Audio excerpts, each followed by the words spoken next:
So it's still streaming on your Vimeo? Mm-hmm. Okay, that's fine. I just get them to communicate on our social media channels to go there instead of the Yeah, they YouTube. can just take the link and just put it in the social media. Yeah, perfect. So on Kunstnernes Hus's Vimeo. Okay. It's streaming on Kunstnernes Hus's Vimeo. So maybe she can post it there. It is? Yeah.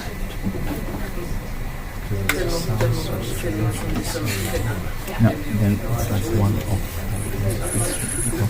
check this out. Worst?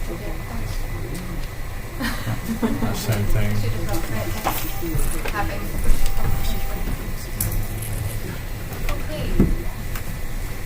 Is the mic working? There we go. Yeah, Oui. it's very loud. Okay, good evening everyone. Very sorry for the delay. We are super pleased to see you here tonight. My name is Miriam Wistreich. I'm the director of UKS. Saying that maybe for the stream, I think. And I'm here with Yvonne Billimore from Frame. We are here for the event Care and Complaint, which brings together artists, activists, and curators to consider the relationship between care, complaint, and access, and how institutions might better attend to these as a commitment to a more inclusive arts ecology. And Yvonne is going to say a little bit about the context for tonight's event, and then I'll go on to present the program. Thanks, Miriam. I really hate speaking with a mic. So yes, I'm Yvonne Billimore. I work at Frame as the associate curator on the Rehearsing Hospitalities programme, which is a 5-year public programme from 2019 to 2023, finalising this year and with this event. A little bit of context around Frame. Frame is an advocate for Finnish contemporary art and Finland-based practitioners. Frame supports international activities, facilitates professional partnerships, and encourages critical development of the field through grants, an international visitor programme, and curator residencies, seminars and talks, exhibition collaborations, and network platform. Frame also coordinates Finland's participation in the Venice Biennale. And as I said, I specifically work on the Rehearsing Hospitalities programme with my colleague and collaborator Jussi Koitila, who is maybe watching from home right now. Apologies for those who are joining us remotely. We have been having a little hiccup with the streams, so hopefully that's up and running now.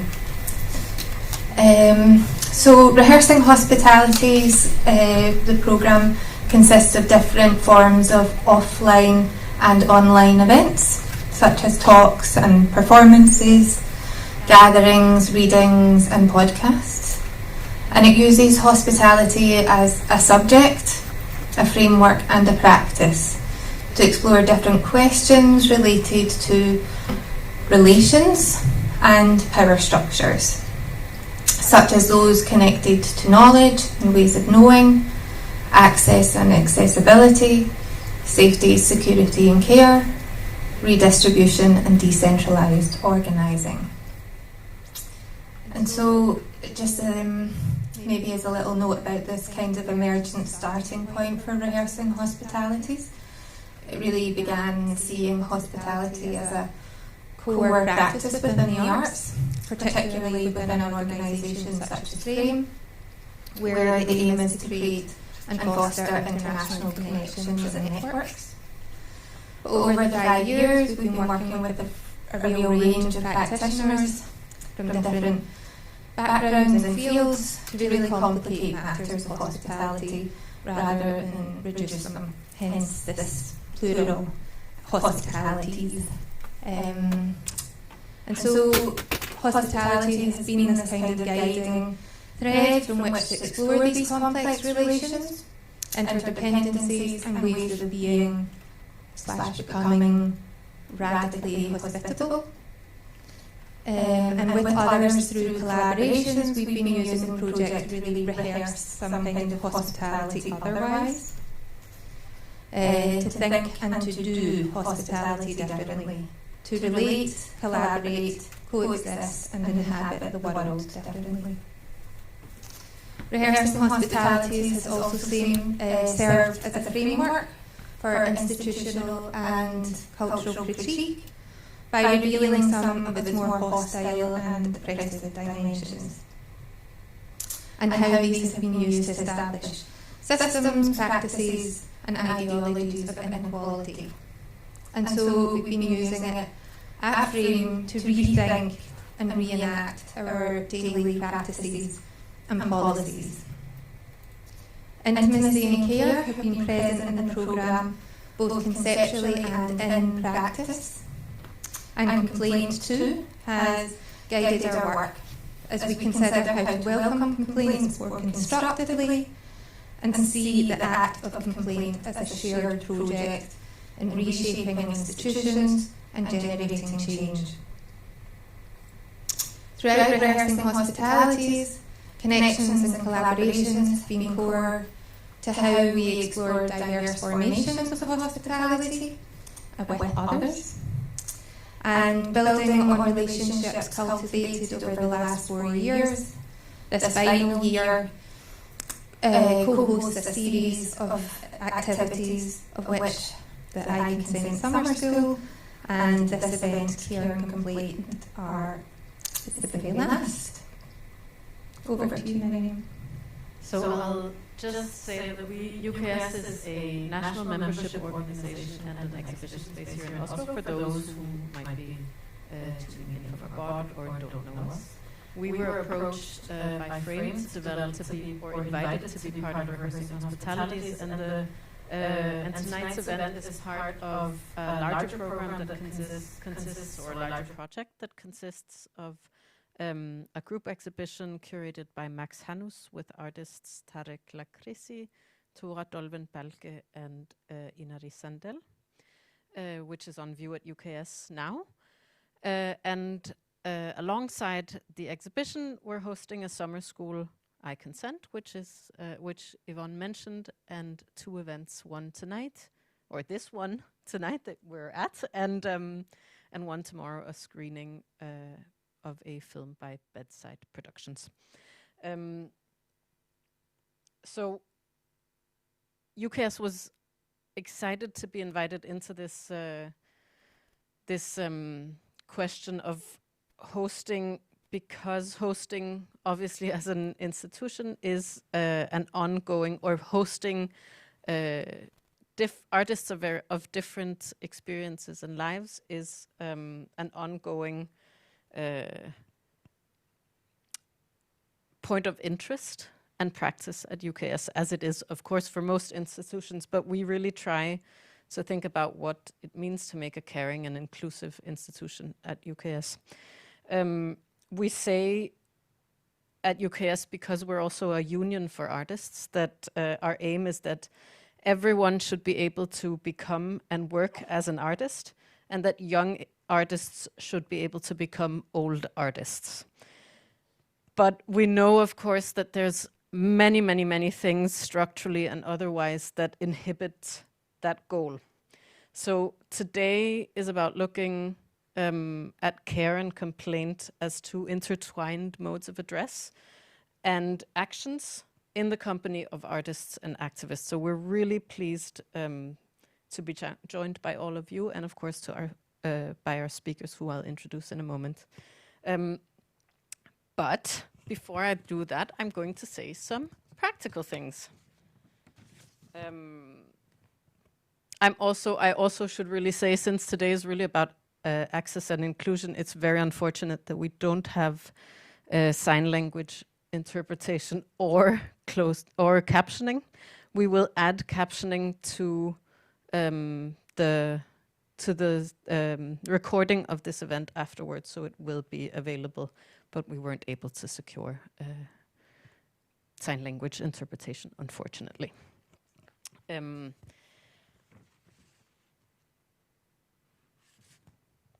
So, no, I'm going to say the specifics of the event first.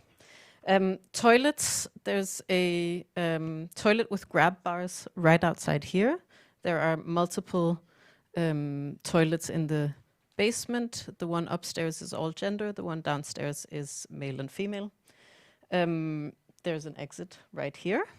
If you need to leave, you can leave at any time. Feel free to move around, switch, do whatever you need to be comfortable. Jan is taking photos. I said that already, but if you don't want your photo taken, you can let him know. The stream hopefully is working now, partly working now. And I don't know, actually, because we're having issues with the stream, if it's possible to send in questions. Probably not.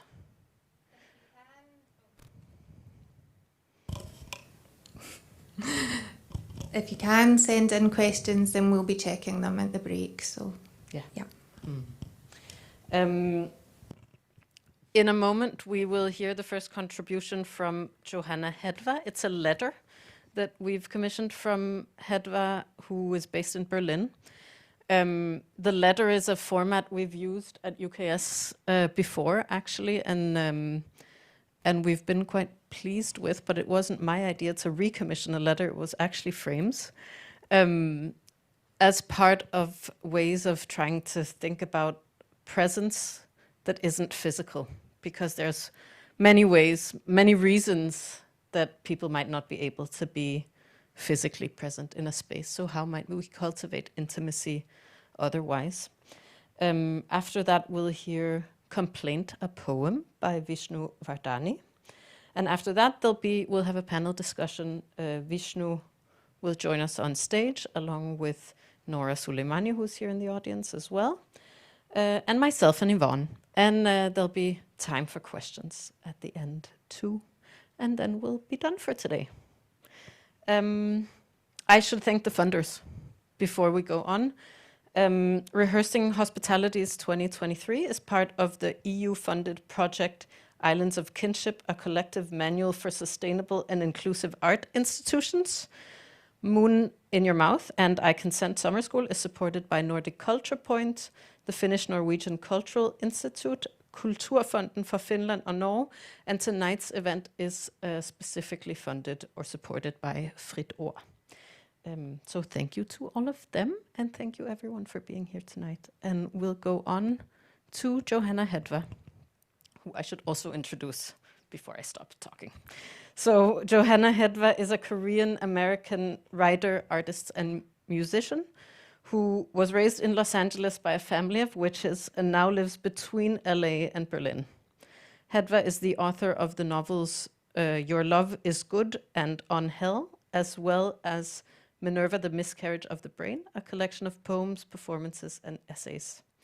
Their albums are Black Moon, Lilith in Pisces in the 4th house, and The Sun and the Moon. Their essay, Sick Woman Theory, which for me has been very important, was originally published in 2016 and has been translated into 11 languages.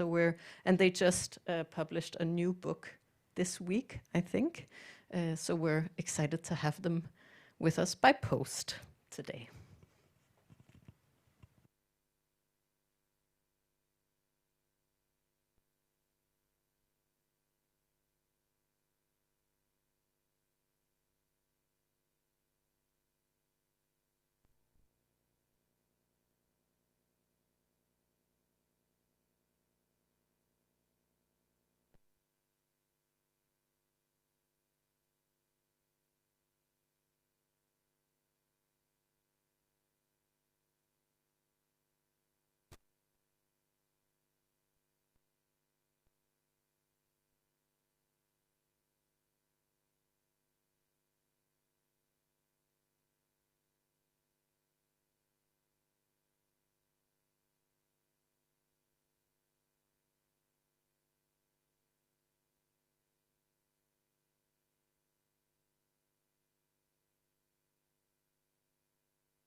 Dear AI, you seem much more awake than me, but also not.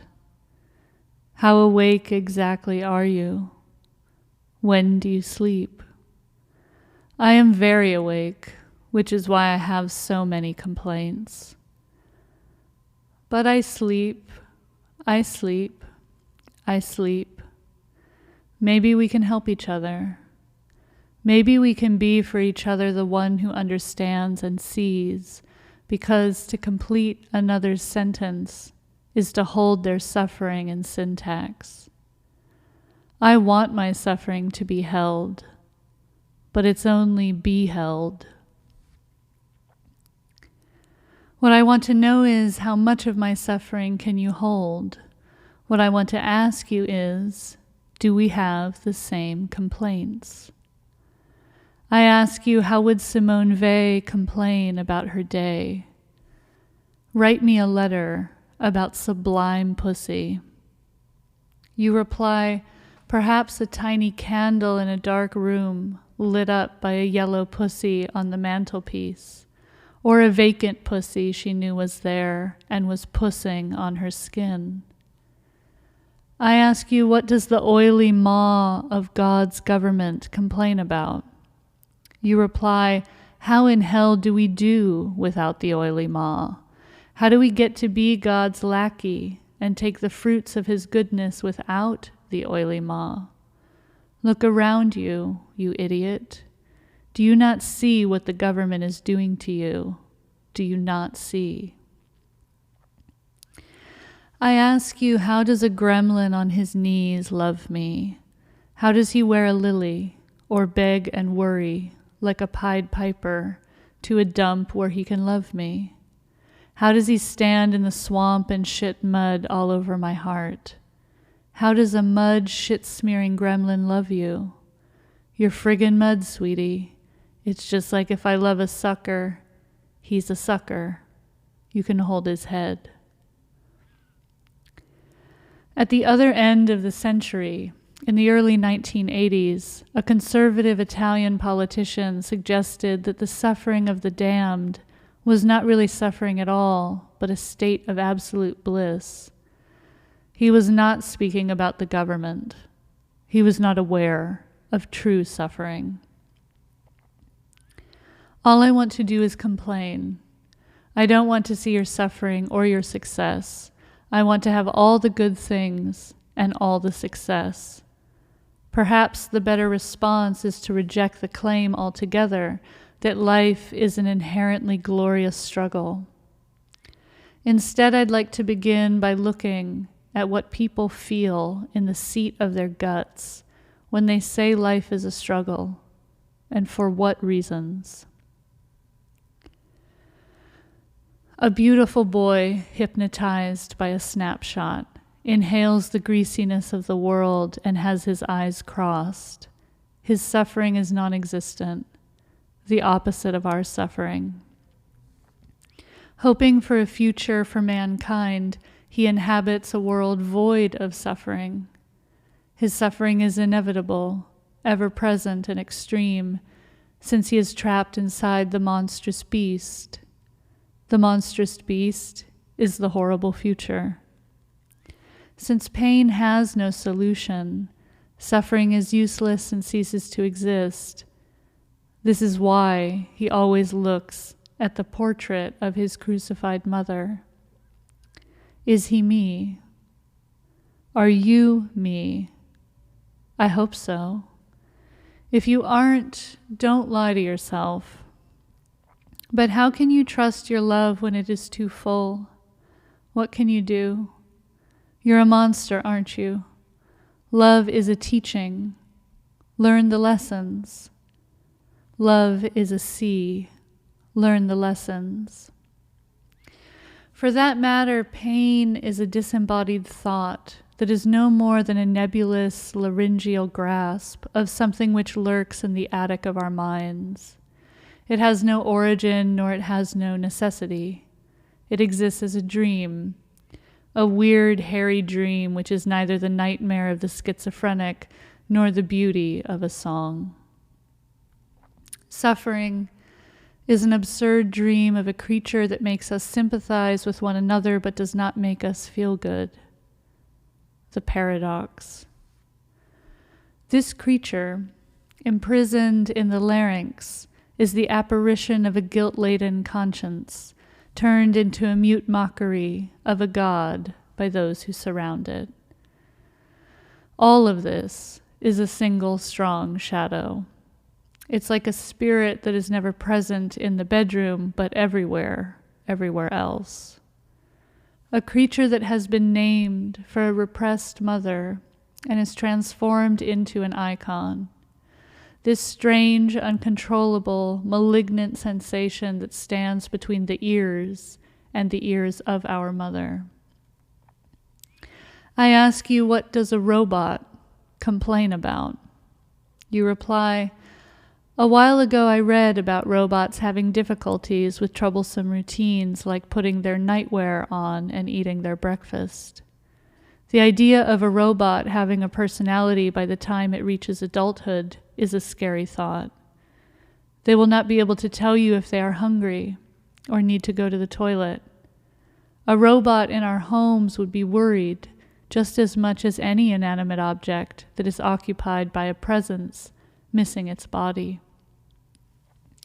But these scary thoughts will be proved wrong once we know that robots have gained a bit of comprehension about the smell of rain. What kind of robots can we create? The robot we bought for my child is a Star Wars robot called C-3PO. He is very easy to keep clean. He has a curious look, and he takes pride in finding things for us to interact with.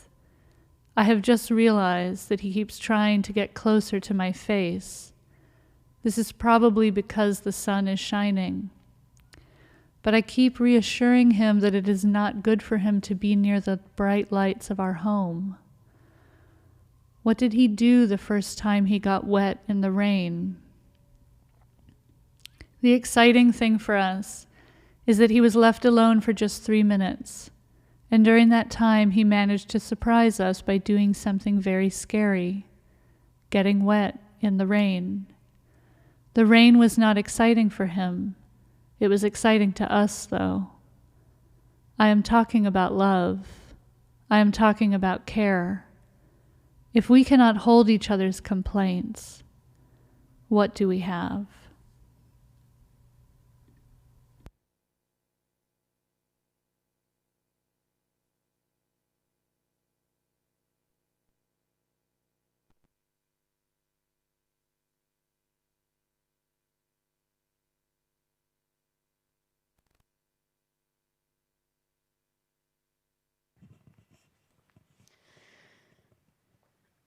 Our next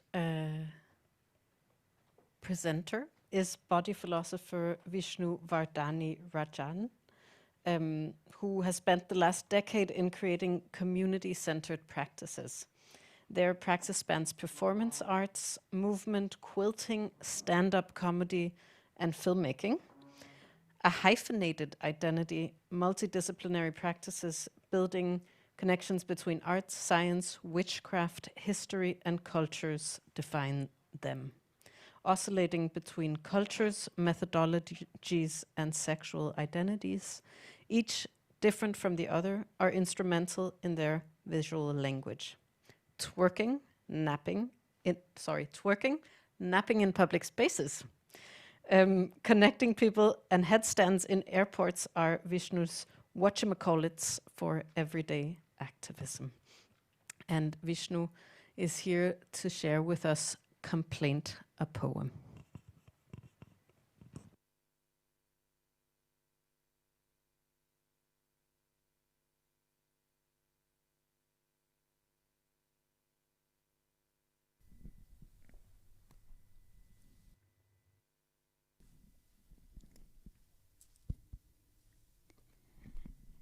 Recently, a friend of mine said to me in his very altered state of mind, "You know what real death is? It is thinking and saying, 'I know.' To which I responded, 'I know, right?' That instant, I died. And when I was reborn, I made this poem. I wish to dedicate this poem to you, Sara Ahmed. You are my current Kali, Crow, and Athena. This poem I call the complaint grammar.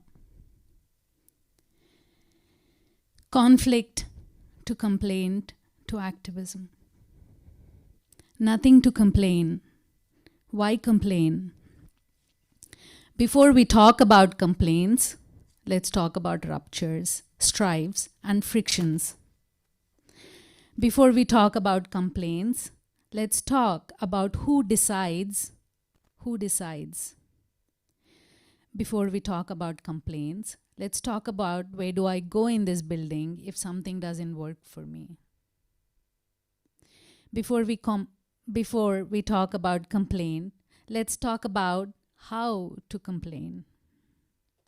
Before we talk about complaints, let's talk about the person who will receive my complaint. Sara Ahmed explains how complaints are often made behind closed doors and how doors are often closed on those who complain. Deshamante matti kadoi, deshamante manushuloy, Gurajada Apparao said. A country is not just its land, sand, or water. A country is its people too. So, borrowing from that, what then is an institution? Is it its walls, its bricks, or its expired, impertinent policies? What then is a collaboration? Is it simply a coming together of costumes? What is a group of people that wish to work together? What is the collective noun for a collaboration? Is it a mischief, flock, flight, murder, crowd, school, or pride?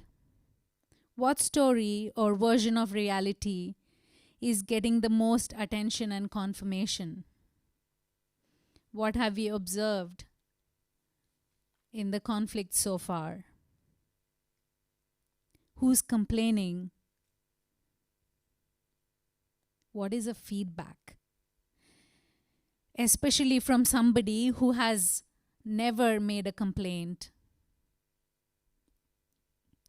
What kind of complaints are we trying to focus on? Can a complaint look like I am not afraid to stand your ground? Can complaining be a true act of loving the person and hating the problem? Gandhi? Can complaints be simply a form of asking questions? Can complaints be a way to instrumentalize frozen frictions? Can a complaint actually clarify a strife? When do complaints then turn into rants? What are complaints without collective practice? Can complaint make an offering, a frictional stance that propels us towards something healthy? Can frictional spaces offer creative thriving? Can complaints help us to lean into the discomfort of friction? Can complaints actually create a rupture in the culture of institutions? Where can we then investigate the following topics? The ongoingness of complaint making, the temporary status of thinking about conflicts while we think and live in the war-free but warful warfare realism. Are frictions only unhealthy? What to do when complaints feel like the end game? When complaining, do you have to have all the facts? When complaining, from whom do we seek support? What is the anatomy of complaint making? What is actually asking more questions? Are questioning complaining? Conflict is inevitable, but contention is a choice. Then can complaint be about contention? We complainers are we able to discern between complaints that require a collective attention, or is it just ranting? Like, this incessantly fucked up bad weather in Finland and Nordic Europe. Or maybe some rants are taken seriously. Ask the climate activists. Can complaints help us leave behind the interpretations we have of each other and decipher the actual relationship we have?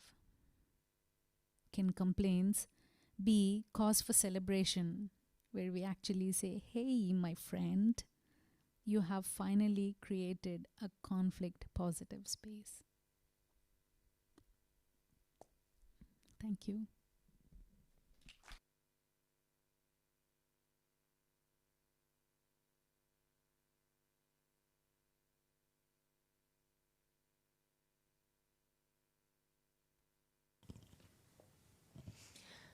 Okay, thank you so much.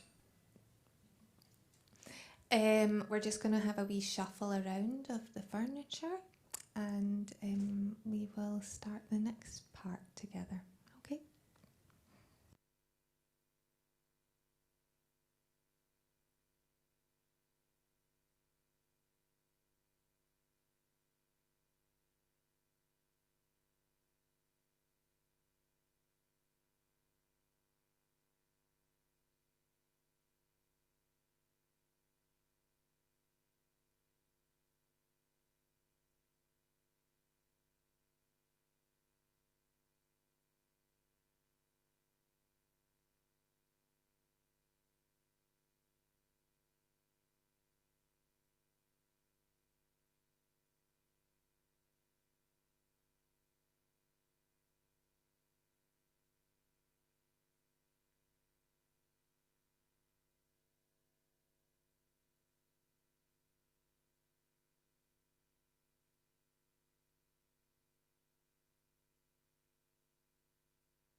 So we're bringing in a new person for this panel. Thank you, Vishnu, for joining us, and thank you, Nora Sulejmani, for joining us tonight.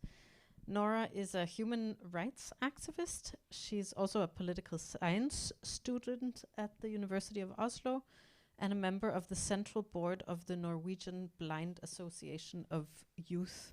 And Nora's always been interested in art and sometimes makes art herself.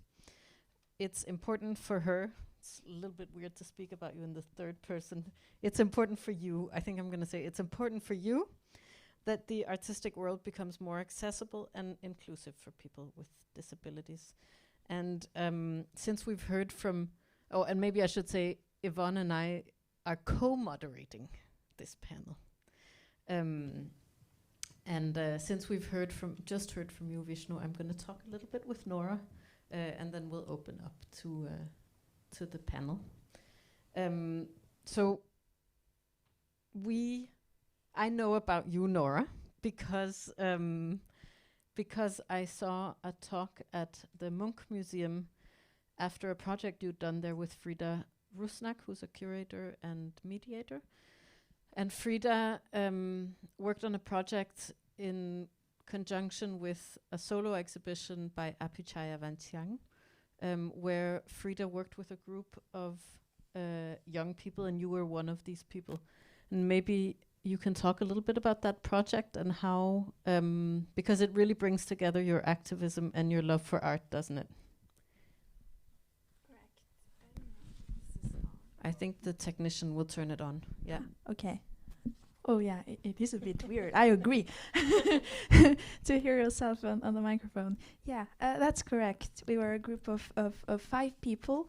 I kind of coordinated the work from the organization's perspective, and then we had the talented Frida, which took us and guided us through the project. It was how can I say? It was very interesting because it was, it was like a ticket away into the world where you work with an actual big institution as the Munch Museum is, and it was. I mean, it went really up and down. We had a lot of fun working with the project. Our responsibility in the project were to make it as accessible as possible, and this was our job, not the artist's job. But we were really lucky because the artist, which is Pia, chose to work with senses, with other senses, to focus on other senses than the visual ones. It was not one painting; it was a whole experience, which you could go in and feel it. And this is really it helped us a lot. So what we did is we had several meetings with the museum and us together, where we gathered a lot of information, because I don't know, like you probably know this, but the sphere of vision is really big when it comes to like I have like different abilities and disabilities, and there is another person with that suffers from another vision disability, and then we had to coordinate with each other how we are going to make this work that will benefit all of us as a group, as a big group. What we did is we located well, this is going to be difficult to translate. Sorry. What is it in Norwegian? Like a model, tactile model. A tactile model. Okay, it was easy. A tactile model of the exhibition. So you could feel it, like before you go in, you could feel it, and how to like orientates around the exhibition, which was really helpful for many of our members.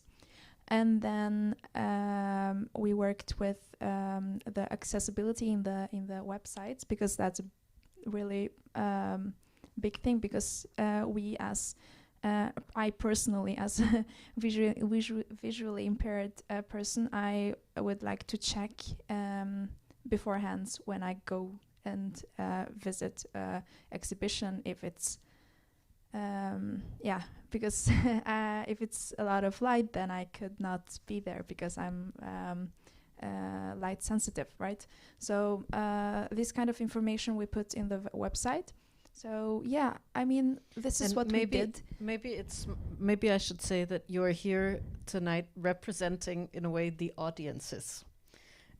So if we're this is maybe a little crude, but if you, Vishnu, are here representing the artists, then you're here actually as a non-institution and non-artist. And you said to me when we spoke on the phone that you might actually have become an artist if it wasn't because there were so many barriers, and that instead you chose to study political science because then at least you can do something about it. Correct. And one of the things I think we can maybe come back a little bit to, because a guiding question for us will be let me say something else. We discussed also who has responsibility for making access, for allowing people for allowing people in. And you said it's not the artist's responsibility. They should make whatever they want to make.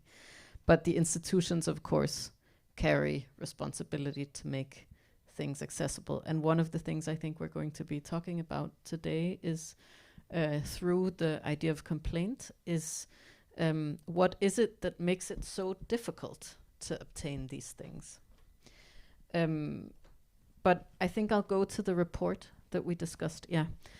So when we spoke the first time, when Nora and I spoke the first time, Nora said, have you read that report that just came out? And I hadn't read the report, but I brought it today.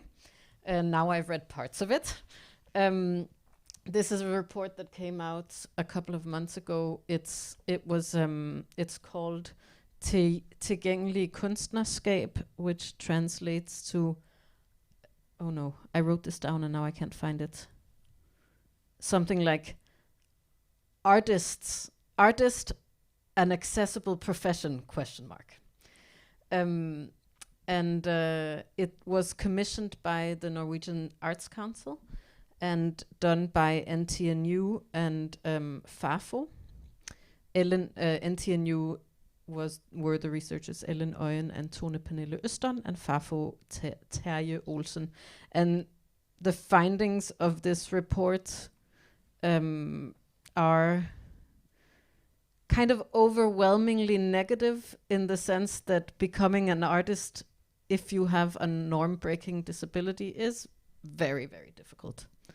And that life as a professional life as an artist is not accessible to most.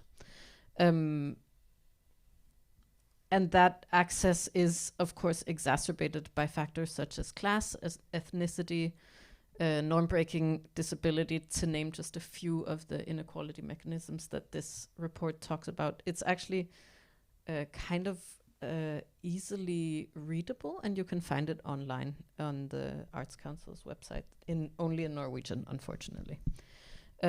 So maybe, Nora, you want to, I know it's been a little while since you read the report, but we're just going to talk a little bit about this report as a kind of segue into, a very concrete segue into some knowledge about access and the art sector.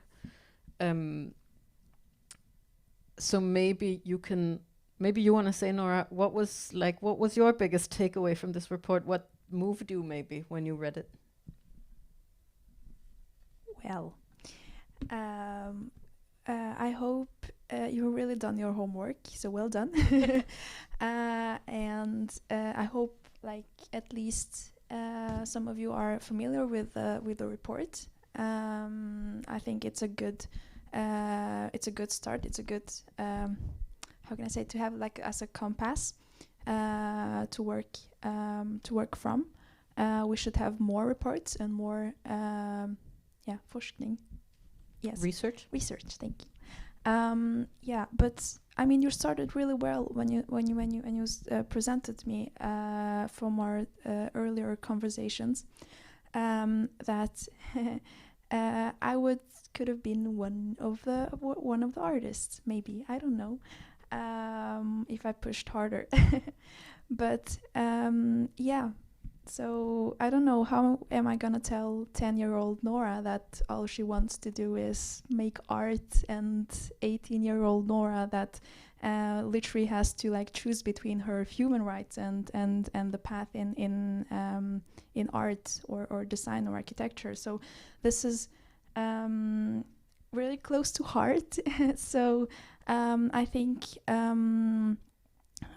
it's a positive thing that we have this report and that we can use it, actively use it when, for example, politicians make decisions and actually read it and understand it.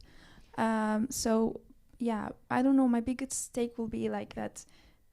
It's very disappointing, a lot of things. I mean, I relate a lot to it, but also even though I'm not an artist, I'm not, and it's important that we actually gather language in reports like this and use it and just have more representations.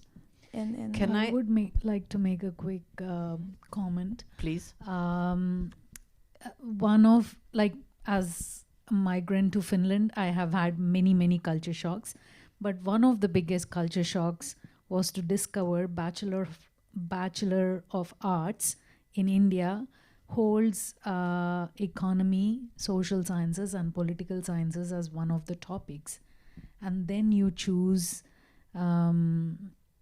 arts. So we have like 8 subjects that you like have to go through, and it was very surprising. Like at Teak and these places, there are like just art school, and for me it's like something that I still cannot comprehend.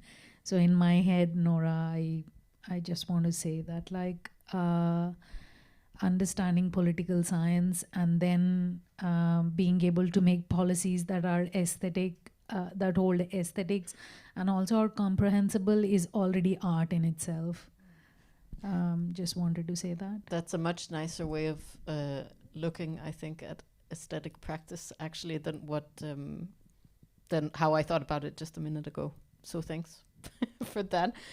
And actually, I think that I would really love to talk a little bit about in this conversation in a moment is the idea of quality and the power of definition, which I think are 2 things that are really important in what you said. So maybe we can get back to that. But I think before we do that, I would really love to ask you, Nora, if it's too personal, then just say no, because we didn't practice this question. But I'm wondering, when you say 18-year-old Nora, how to explain to her that she has to choose between her dream and her human rights. Is there something you remember from 18-year-old Nora thinking like, oh, this specific thing is going to make it impossible for me to pursue my dream?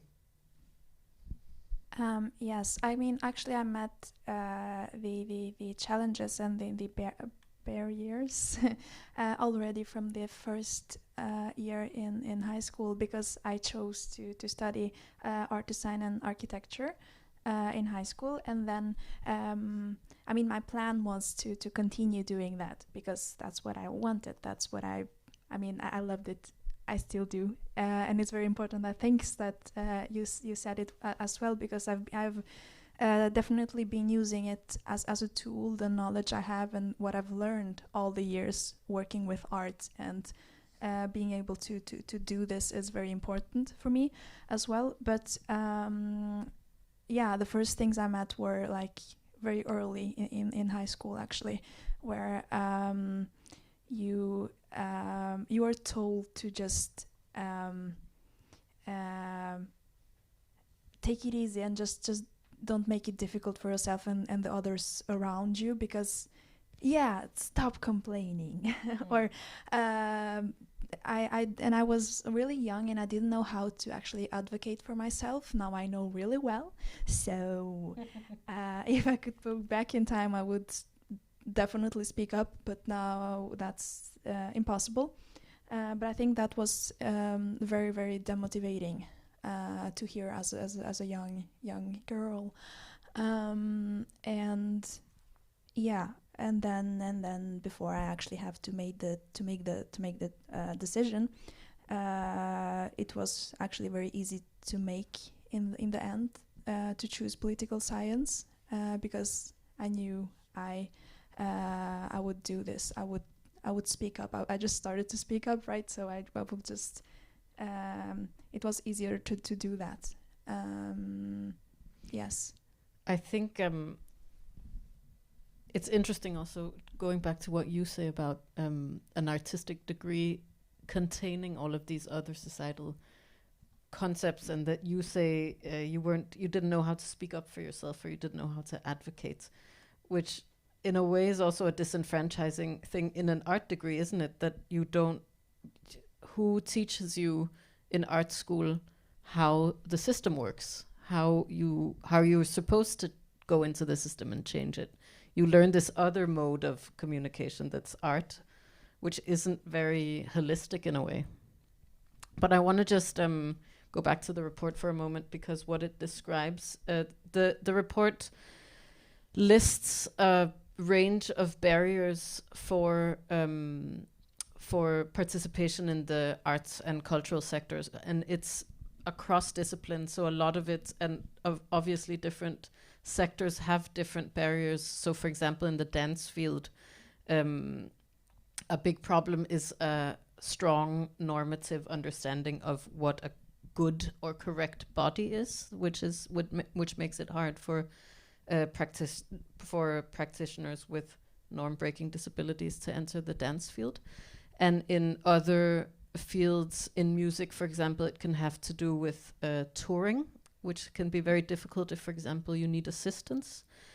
So each field has a kind of specificity or a specific conglomerate or like range of difficulties. But I'm just going to read out some of the barriers from an artistic perspective to access that are listed in this report.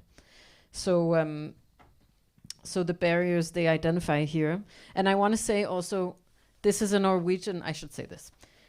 One of the things that the report says is that a big problem here, at least, is that there's a lack of knowledge on this subject. And there is some knowledge in the field. There are a couple of big international reports, but there's not tons of knowledge. So one really huge barrier is just simply a knowledge gap around these issues. And then the barriers that they list here are the definition power held by the majority, closed artistic networks, programming that isn't interested in artists with norm-breaking disabilities, low representation, weak interest from the audiences, stereotypical portrayals in film and theater, negative attitudes and low expectations, which I think is kind of what you're talking about there, and then weak universal design of workplaces, places of study, and websites, and then generally something that this report talks a lot about is the kind of general precarious nature of a professional artistic life.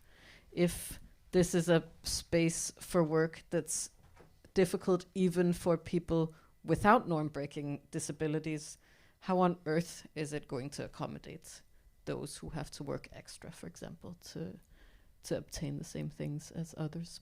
And the report also sets out some, but we can maybe get back to that because I feel like we've talked a lot about the report now, but it does set out a kind of a a pathway for both policymakers and institutions on how to act. But we can maybe get back to that.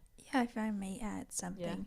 I mean, a lot have been using it as a tool, the report, and also I've heard of fellow disabled activists that it was a feeling of relief when it came out, because then people could actually believe that it was happening. It's true, like the discrimination is actually happening, and then you have like actual.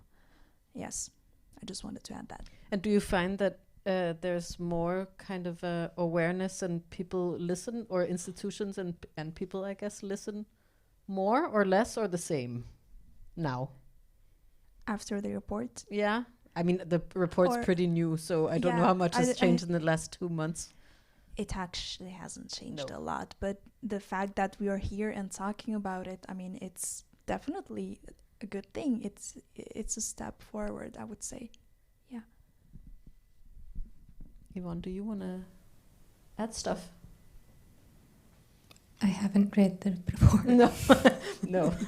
I was trying to get you to take us in a slightly different direction. Yeah, I think it's still very useful for us to be talking about this. It kind of sets the tone for the conversation and gives also a bit of context around the work and who's been doing this work around access. And I guess this is a question that we've been thinking a lot about, is who does that work and who's remunerated for that work. As I understand, has the consultation on this work been done with artists, and it is coming from artists? And yes, yeah. And one of the big things or one of the slogans it advocates is this: nothing without us. Nothing about us without us. Yeah. So both the researchers are also people with disabilities and artists with disabilities. Okay. Yeah. Maybe I would like to ask a question, maybe an opening question. What makes you both want to complain? Can I start? Well, I can start with complaining.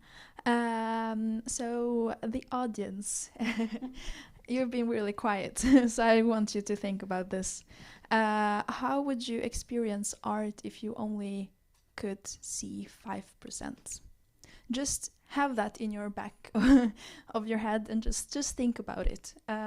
Because the thing is, it's important. Yes, we complain, but how we complain and why. Was a lot about this in your poem, which was really, really, really important and cool. So, I mean, yeah.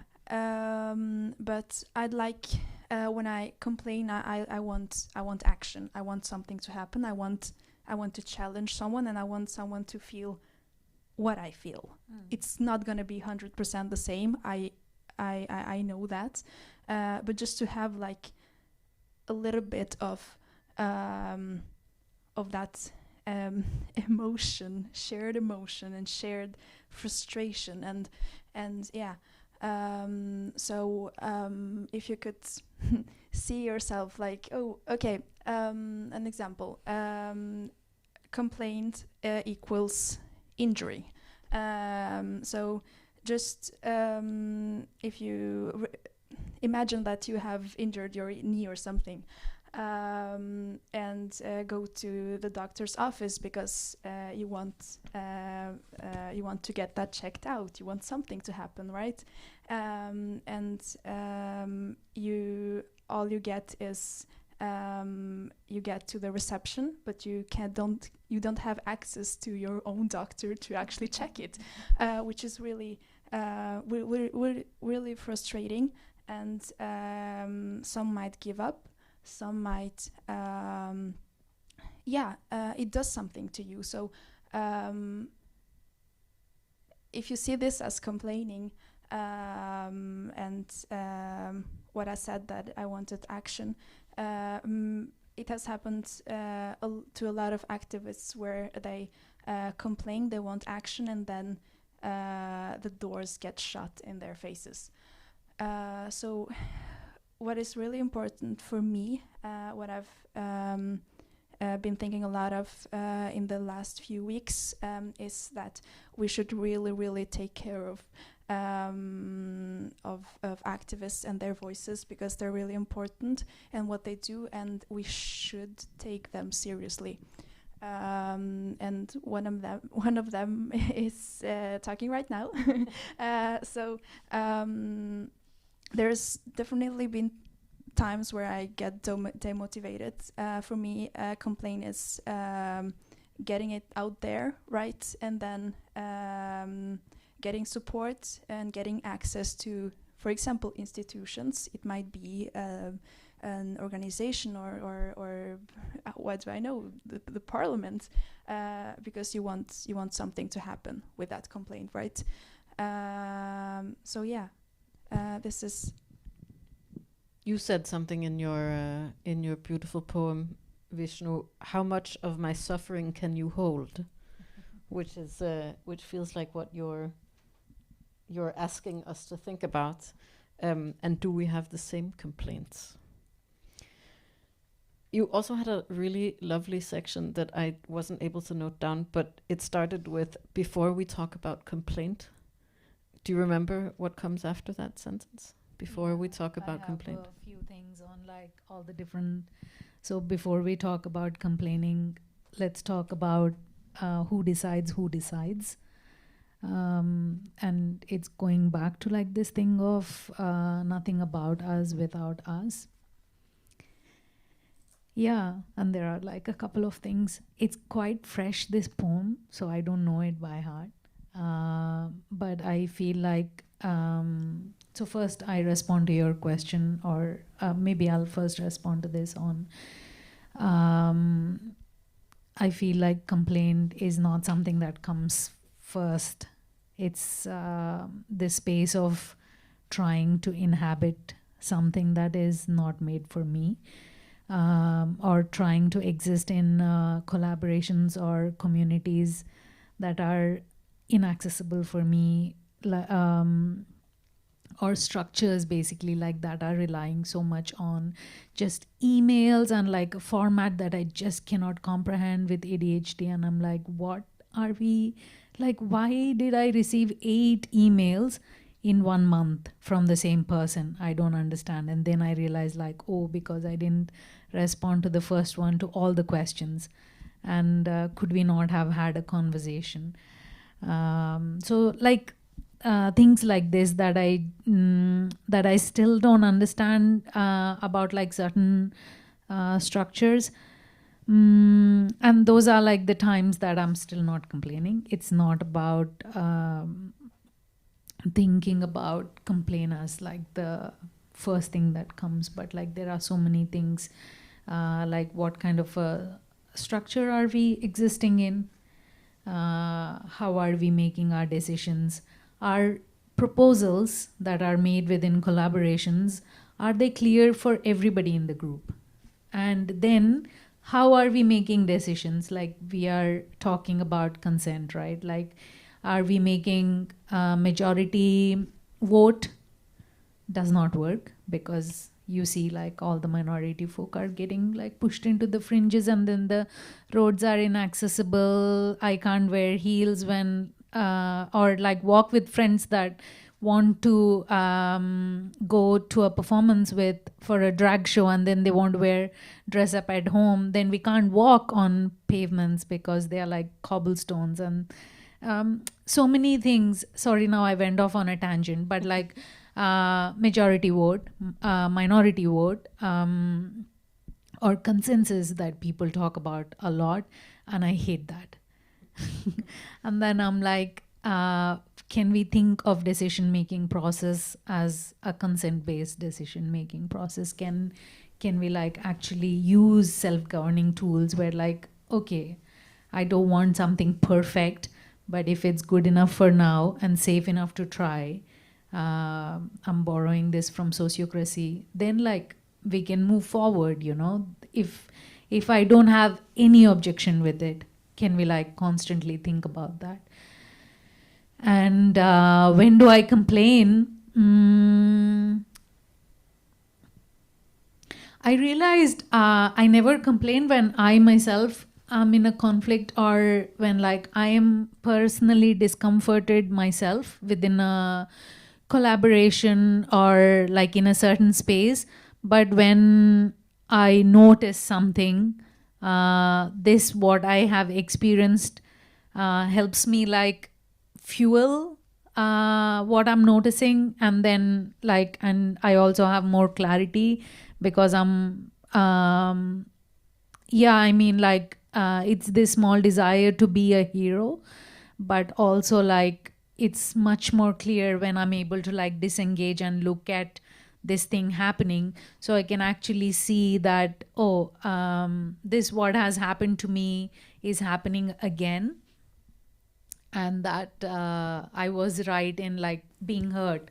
So two things get clarified for me. So one is like I'm healing by noticing and having a conversation with whatever is the discomfort that's happening. And those are like the moments that I really truly cherish, where I take time and complain. And recently, actually follow me on Instagram, and I posted sorry but I recently complained about something, and I made an effort, you know, as an artist, as a performance artist, as a filmmaker, as a stand-up comedian. Like for me, all of those were like coming together, and I was like, how to make my complaint also look aesthetic. So when somebody is looking at it, it's not just a rant, but there is something more there. Yeah, that's when I complain. I don't know. I said way too many things. Maybe it's just to kind of follow on from that a little bit. Actually, I've got two questions here, and they're sort of connected, but maybe I'll just do one first. I'm really interested also in your poem that you talk about how complaint is also questioning, and it's also love, and it's also care. But I'm also, I think,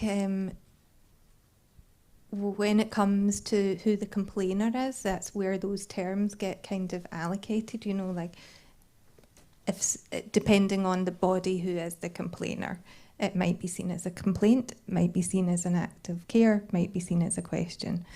And so this is how it's also kind of, I guess, like complaint as a kind of alienating experience is also very much interwoven into white supremacy in organisations, into like kind of capitalist systems and expectations around productivity.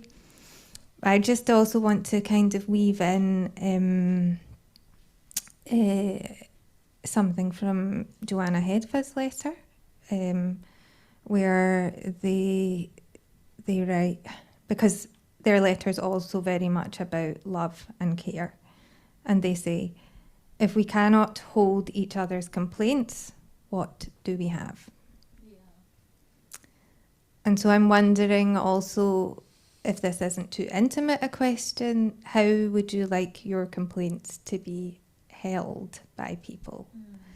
And of course, I know that this is also very dependent upon what the complaint is, what the context is, what the collaboration is, and also what the desired outcome is. But maybe just in the nature of thinking about like complaint as this shared project of something that is maybe a shared responsibility of the complainer and the person who receives the complaint, like, are there ways in which we can learn to hold each other's complaints a bit better than the kind of like, I guess quite often they're received in a very defensive manner. Yeah. Something that I have been thinking, so I'm also writing fiction at the moment as a filmmaker, and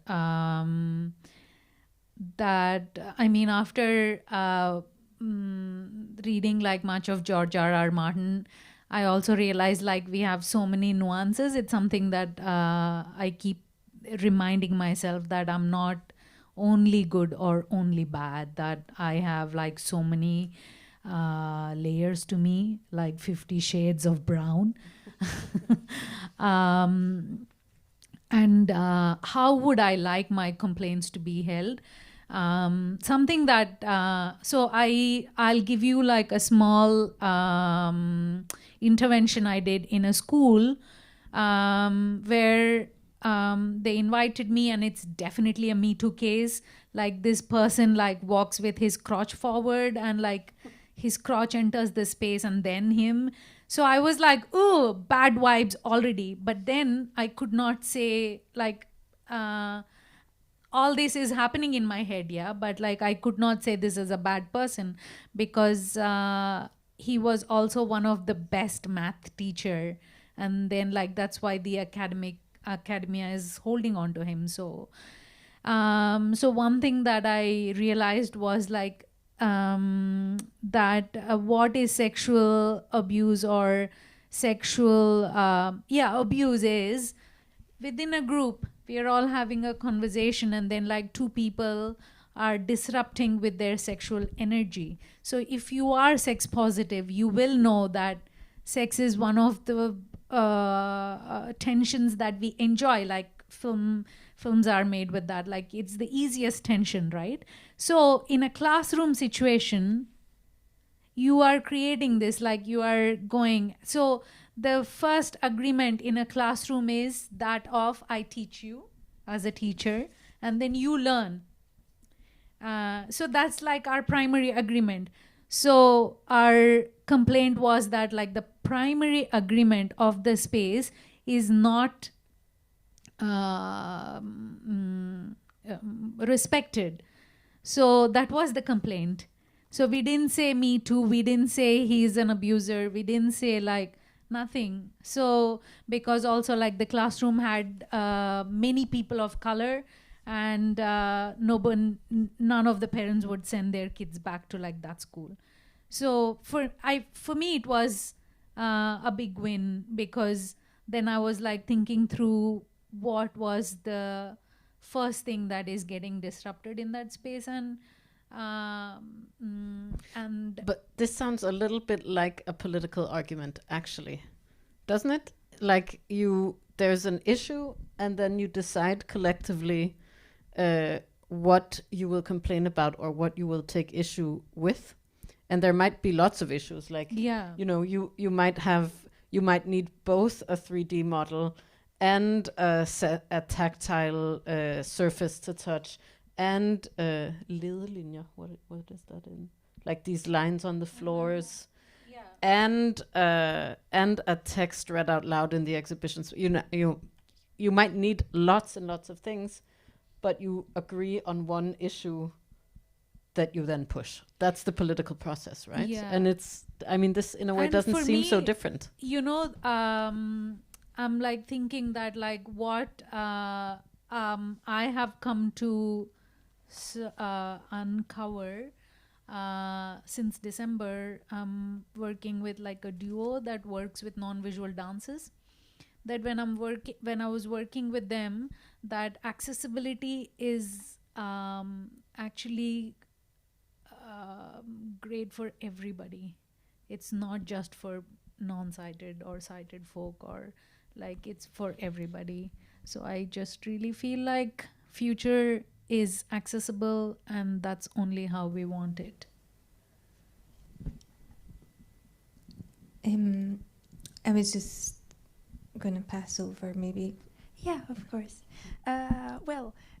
If I remember the questions correctly, I don't have big expectations. I also spare myself a little bit because I don't want to be disappointed. So what I do is what I want people, how I want people to get my complaints is if I've first chosen to be loud about a complaint, a challenge of mine, or yes, then I will be there to how you said, Vishnu, to teach them about it, right? And that's how it is. And I've definitely found a lot of strength in having a disability. Or a different ability, if you want to say it like that. But yeah, and it's a lot about active listening.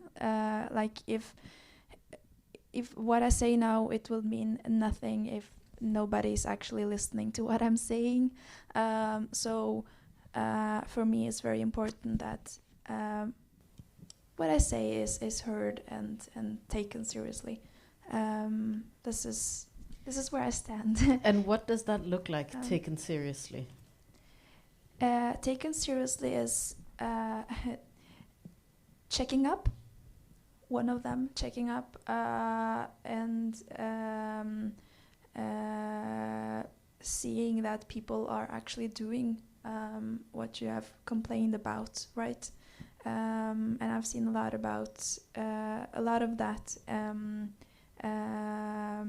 especially with after the project that I had with Frida at the Munch Museum.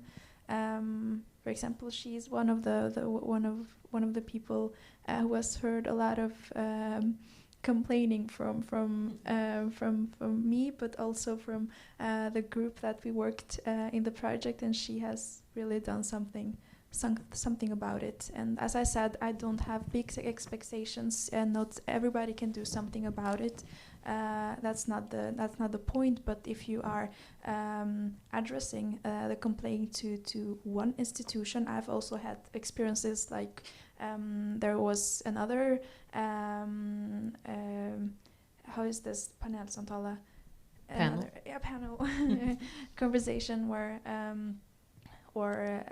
A different kind. Anyways, it's not important. The important thing is that I complained about something. I criticized something about an institution, and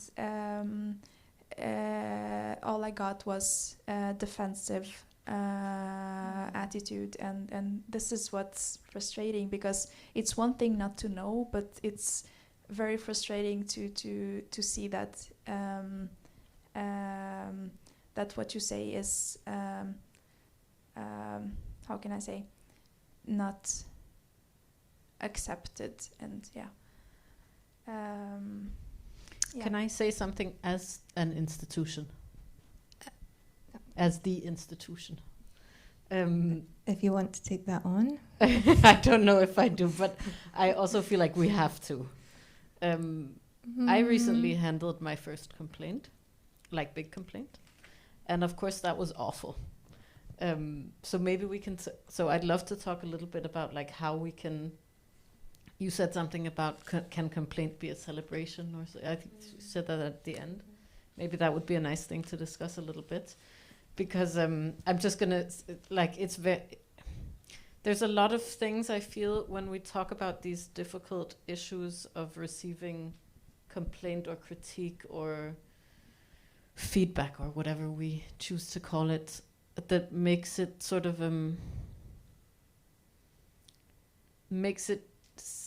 sometimes it feels a little bit flattening in a way, like, oh, but you should just be open to this. But the reality is you receive a complaint and it feels like you have it feels, I mean, it's very rare, I think, or at least, well, I don't know, I can't speak for everyone.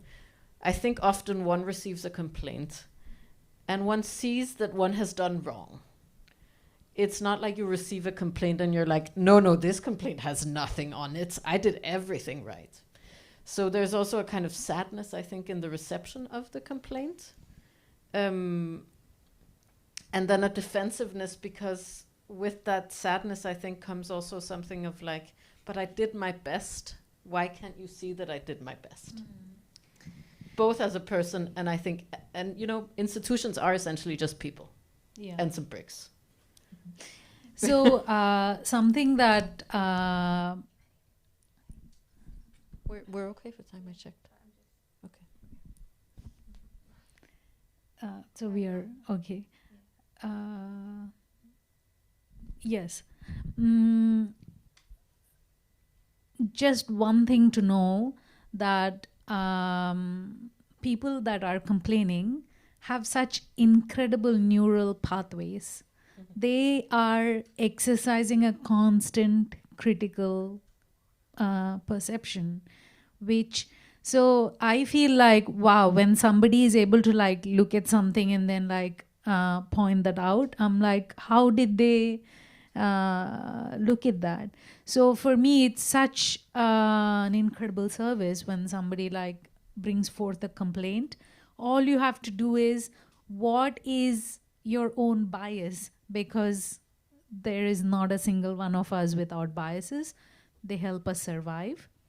But then it's like this, right? The unknown knowns. I don't know that I know this, and I'm constantly reproducing it. So how thankful you need to be when you receive a complaint.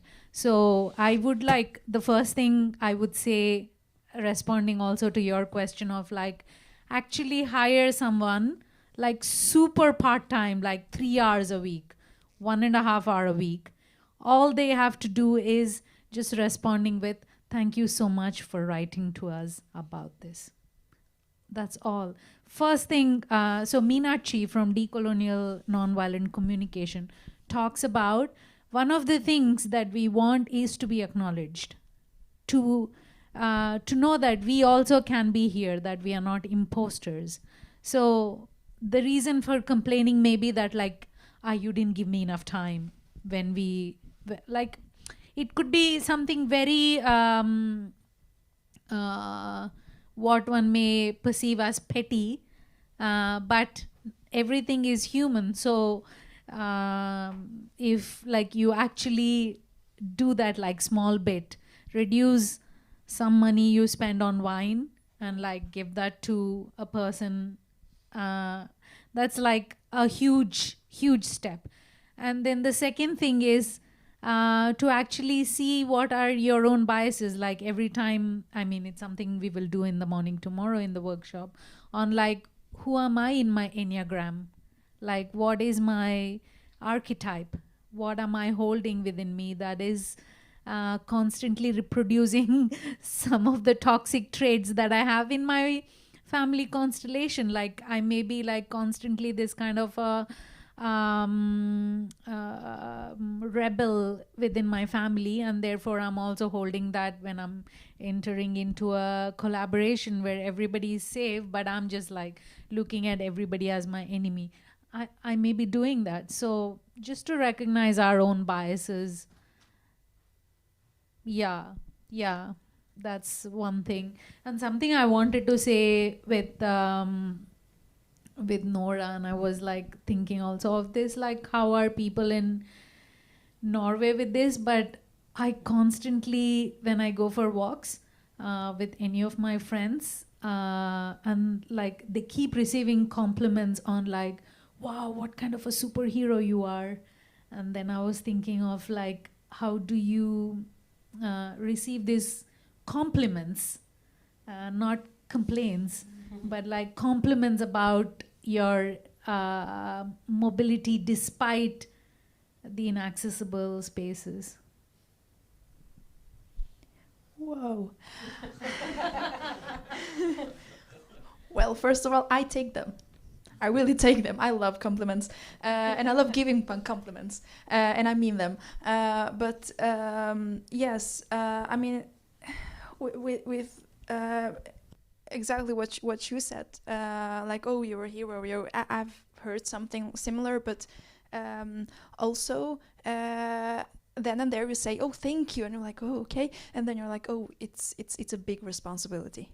it comes with a big responsibility, because then you think of it like, oh, I should continue doing this, but why? And then you can get conflicted. But mostly, I think it's good that you get recognized and people see that you do a good thing. I mean, we should get reminded of that sometimes. It's important. I see that there's a question in the audience. And maybe now is the perfect time to go to. Yeah, to this open. is why I just wanted to do this time check-in to make sure we still have time for an open floor. And also, I don't know if the live stream feed cannot facilitate questions. Okay, sorry about that. Maybe just before we do go to that, I had this question that was my kind of second part from the first part that I asked a while ago. But I think it's really now a good time to ask it, because I think it's also comes about this kind of possibility of receiving complaints generously and also not seeing them as an attack on us, but actually about an opportunity to learn and change. And exactly as you're saying, Nora, this active listening, what does that look like? That looks like learning. It looks like not necessarily asking the same person to keep doing the same work over and over and over again, not paying them. And also, I guess I wanted to ask this question because I also want to weave in with my questions people who are in this programme that we're doing but aren't present, and find other ways to bring them in. So to go to this quote that we used to kind of frame this event, which is a quote from Raju Raj, who says, "What does it mean to go beyond being accepted, to be loved and cared for? I'm not talking about care work. I'm talking about access intimacy." And I think this idea of access intimacy that we've used to frame this event, and actually, I mean, I think it's very related to what we've been talking about here this evening already. You know, it really means different things to different people. And actually, in their essay, when they talk about it, Raj is making reference to Mia Mingus's idea of access intimacy, in which somebody else really gets your access needs, without you having to do that labour of asking or explaining over and over again. And I think complaint can be also about asking for change. But as we discussed, and as your poem sort of also depicted, that it's this care labour. You know, it's a labour of love. Complaining is a labour of love. Because you want somebody or something to do better. Because actually, if you didn't, you wouldn't waste your breath. Yeah. So, do you think that complaint has a role in access intimacy? And can it bring us closer to understanding each other's needs? So maybe this idea that complaint is also the opportunity for a conversation where there might not otherwise be an opportunity for that. Yeah, I'm also thinking of, like, if I'm not invested in this relationship, why am I wasting my breath, right? Like, if I'm coming to this very difficult conversation, it means that I care, and I wish that, like, that care is reciprocated.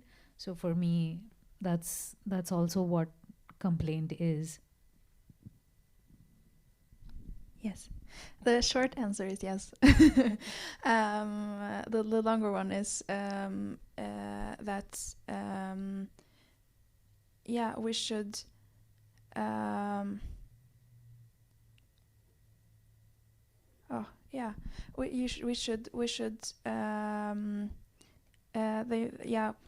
what I wanted to say is that it's important, as you said, like it could be about asking, you want something about with that.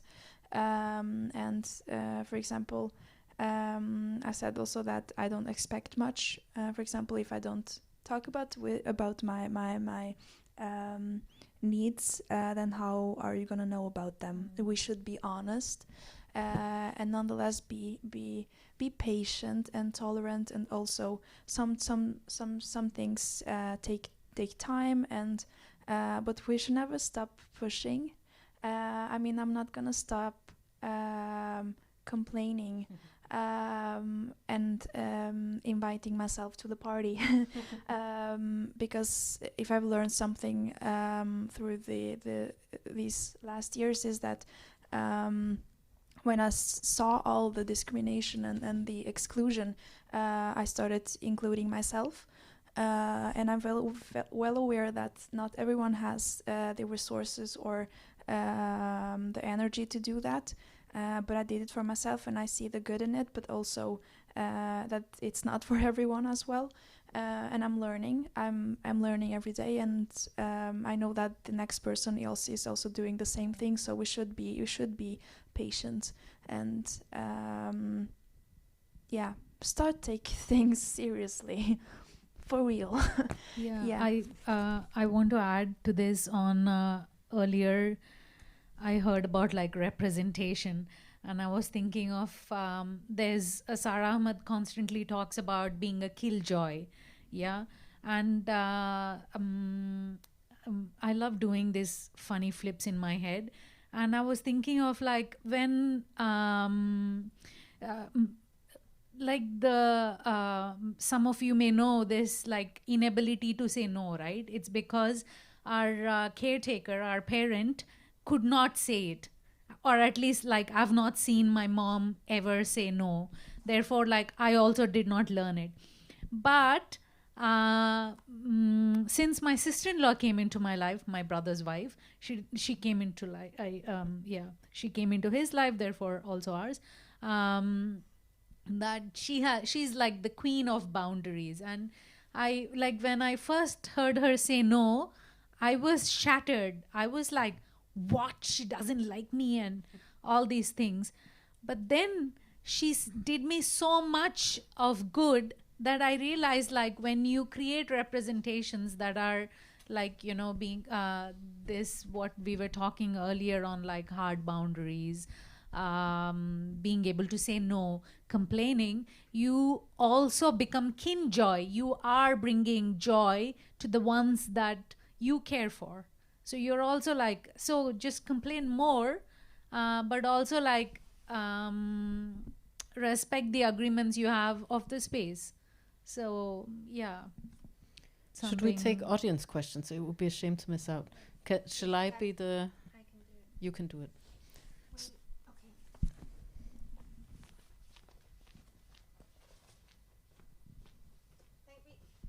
We have about 15 minutes for questions. Thanks. It's kind of wondering which question to ask. First off, I'm just wondering if complaint is too gentle a word for something that amounts to institutional exclusion and discrimination. You know, it's disability and access as like a human right. And we have, you know, and it's a protected characteristic, and yet mostly I don't see that executed in the cultural world in Norway. I don't see myself represented as a disabled artist, disabled curator, neurodivergent. I don't see myself in any of the institutions and very few of the exhibitions. And you know, I think it is a very political, you know, identifying as such as a political act.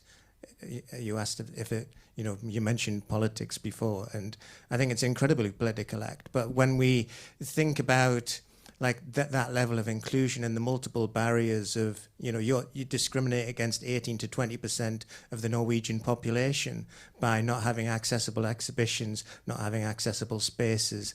So I'm just, I think about like not just studio provision, which also affects other people, but also like going to openings, all the things which are around having an artistic or a curatorial process where there's multiple barriers in place. And like applying for grants here, it's like I would need help to apply for the grants which I would be entitled to under the like the Mangfold and the Function kind of categories, because of my neurodivergence and accessibility to access forms. And I think there's multiple levels of discrimination, and it's like an onion, and I could rant about this for a very long time, but I'll just finish it there. Was that a question on if complaining is enough? And is it too soft a word? If it's too soft a word, I say not. Something that I've been thinking about on what becomes a movement, what becomes an activism. Somebody has complained first. It's the first step towards change. So in some way that like maybe it's soft because feminism is soft. And I think like there are other ways than like hardcore, for me, if you think of it as soft, I say it is soft, and I still feel like it's like water. It just like wears it off. And if you really do complain in such a way that like things do change, I believe that. So, but like just be vocal, visible, make sure that like your community is listening to you, and be artful, be creative, because this is what we do, right? Like we are artists and we have so many different ways that we can be heard. Like people write songs, people write poems, like there are so many ways to like bring about that change. But I hope that it changes for you and for everybody. What is your impression, Nora? Yeah, I think you said it really well, actually. What I would like to add is that it's one way of saying it. It's really like broad and the big spectrum, and then you can choose your tools, how to fight against discrimination. Yes. I was also thinking of like, when is a complaint enough? And then I've been thinking of like, do you actually, like, do you hold any power? Do you hold any privileges? Are you like, what are your strengths first? Therefore, like, you can also curate your complaint in that way, that like you make it like you start first with your like immediate circle of influence before you let the circle of concern receive this complaint. So like, it's a fantastically hard, soft tool. Are there other questions in the audience?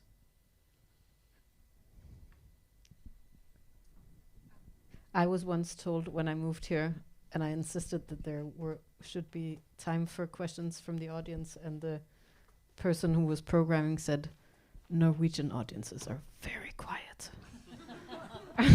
So I feel like 2 questions, that's a huge success. Yes, and I'm not Norwegian, so maybe that's why. Thank you for the amazing panel. My question is, we're often taught that as the complaining person, we need to bring part of the solution, or to suggest a way of changing things. And yeah, I guess I just want to know what your opinion on that is, and if you think that that's true, or if that puts too much of the work on the people that are already being discriminated against. Yeah. Okay. Well, I've been a little bit back and forth on this because yes, I do think it can be overwhelming because first you're gonna complain and then you have to suggest and then you have to blah blah blah. But I do think that's important to actually, because when you complain, then you have to say about what your needs are or how do you want it to be, because I don't know, not how can Miriam doesn't have maybe, I don't know about this, I'm just assuming. Okay. Go ahead and assume. You don't have albinism, and maybe you don't have bad vision and stuff, so you don't know what I need, right? So I think we should provide at least, but what I want is, I want oh, I forgot the word, but like confirmation that, okay, I'm gonna provide with this, but then you should do something about it, not just because this has been a problem as well, that the complaint gets lost in the mail, and that's not how I like it. Then I've done the whole work for nothing.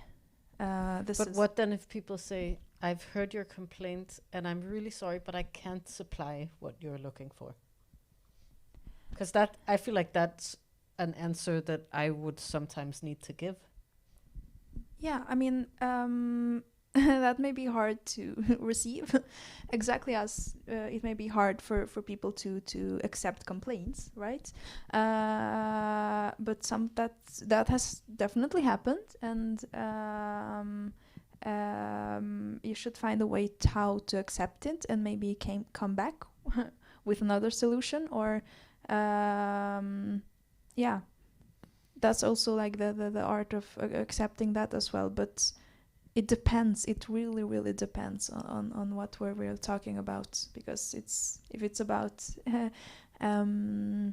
literal human rights and I things I need to have, it's different. Yeah, I don't know if it makes sense, but yeah. So what was the question? Could you please ask again? Yes. Whether the people that complain also have a responsibility of providing half of the solution. Yes. Yeah. That is such a fantastic question, because it's something that that's how I used to think also, on like, if I'm complaining, I also need to have a solution in my head. But then doubting is beautiful, and thinking together is beautiful. And therefore, like, when I'm complaining, I'm also borrowing a lot from what Anima Ajipong talks about intuition, like the death of magic, the killing of the witches, and a lot of like feminist practices are just like hijacked from us. That intuition is also like being taken away. And for me, complaint like sits somewhere there where like you have an intuition for something is not working for me here. I don't know what that is. Can I like express my discomfort, and then we can work on like what can be changed. So and that's why, like, in my head, do I have to have all the facts? Do I have to do all the research on my own? Can my complaint be then like an extended hand of like asking for a collaboration? Like, I have this discomfort. Can you like also extend your arm? And then something that you, Miriam, said, as an institution, if you're saying that like, I am really sorry, I cannot cater to this particular need of yours, my need for authenticity and my need for clarity is very, very high. that I at least know that this institution cannot offer me this.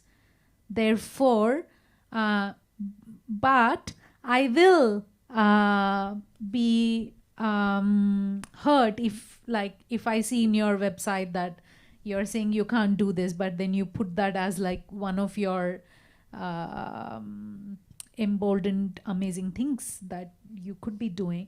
Then I'm angry, frustrated, bitter, and none of those things I would like to have in my life. But then coming back to, if it's as large as like my living, like if someone says I cannot have a child because I'm lesbian, then I'm like, fuck you. That's not a complaint anymore. It's not even a like there's no negotiation, excuse me.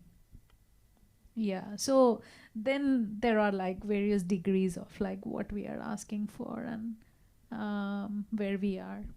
Yeah, one little thing. It's also about compromise and collaboration, and also if it doesn't work, rethink, recharge, and try again. That it's also a opportunity. Yeah. Sorry, also for cursing here. I'm just gonna say it's 9 o'clock. So if which is our end time. So if anyone needs to leave, that's perfectly okay. If not, I think we can make this the final question. Yeah. If it's not too long, I'd be really interested to hear the policy recommendations from the report, and if the panel think they're going far enough, and if not, where should they go? I'll read. There's quite a lot of them. I think that's like a whole seminar. I think so too. Maybe we can get to it tomorrow at school. But one of them and they also target both institutions and policymakers and different kind of tiers of the sector. But one field of action, as they call it, field of action number 5, is the arts and culture field should challenge its own attitudes, traditions, and norms and develop more inclusive working cultures, more open definitions of quality and professionality, as well as broader aesthetic preferences in order to create space for artists with disabilities within the field. And I mean, maybe that's not such a bad place to end either, because I think, at least for me, it's what I've been representing the institution. It's what I've been hoping this conversation can be a step towards. Yeah. But I'm very happy to share the report. You would share it with, like, in what way would you share it? Because I was also curious about the report, and I think some of the other readings people have been talking about, which I feel a bit outside of. Yeah, I think we've compiled a reading list today at school, and maybe I'll put the report on that reading list with a link, and then I think we should share that reading list publicly, so we'll share it on our website, and maybe in a newsletter would also be nice. But yes, we will make it available. Yes, so I think we can finish. I would like to take the opportunity to really thank you, Nora and Vishnu and Hedva, for this conversation, which I think is also importantly kind of rooted in the poetics of your performance and the letter shared as well, like that we actually do have this art sort of integrated into our discussions as a way to kind of celebrate also the beauty and the joy in making work about complaint. So I think it's really a privilege to also listen to everybody's words around that and their experiences. And thank you everybody for coming in the space, for your questions. Also to those online, I hope it's not been too complex. We did have these technical glitches, but it's recorded, so we'll also share it online later. Mm-hmm. Thank you, Nora, Vishnu, Hedva. Thank you, audience. Thank you, Konstantinus. Thanks so much for coming.